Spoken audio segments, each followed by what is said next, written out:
শুভ নববর্ষ বন্ধুরা।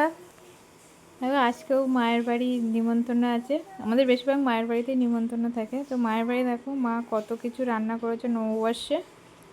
এই যে দেখো সব সাজিয়ে সাজিয়ে রেখে দিয়েছে, আমি এখনও জানি না কি কি রান্না করেছে।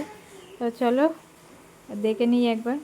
এখানে 1 গামলি ভাত আছে, কম্পালসারি ভাতটা। আর তারপরে এদিক থেকে শুরু করি। এখানে আছে দেখো মুসুরির ডাল, পাতলা করে মুসুরির ডাল, বেশ ভালো। তারপরে কি আছে দেখা যাক। এই যে এখানে আছে উচ্ছে আলু দিয়ে মাছের ঝোল।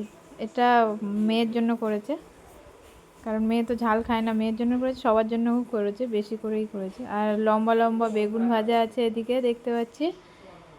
আর কি কি আছে দাঁড়াও দেখে নিই। আসলে আজকে আমি মেয়ের ভ্যাকসিন ছিল, ভ্যাকসিন দিতে নিয়ে গেছিলাম, ওখান থেকেই ডাইরেক্ট এসেছি। আর তারপরে দেখতে পেলে ওখানে আছে মাছের ঝোল, ওটা হচ্ছে কি যেন জাপানি পুঁটি, সরপুঁটি বলে, ওই পুঁটি মাছ আলু দিয়ে তরকারি। আর এদিকে এঁচোড় চিংড়ি। আর এখানে আছে চিকেন কষা, এই যে দেখো লাল লাল চিকেন কষা। আর ওদিকে চাটনি আছে। তো আজকেই এটা দুপুরের খাবার। নতুন বছর সবার ভালো কাটুক, ভালো থাকবেন সবাই।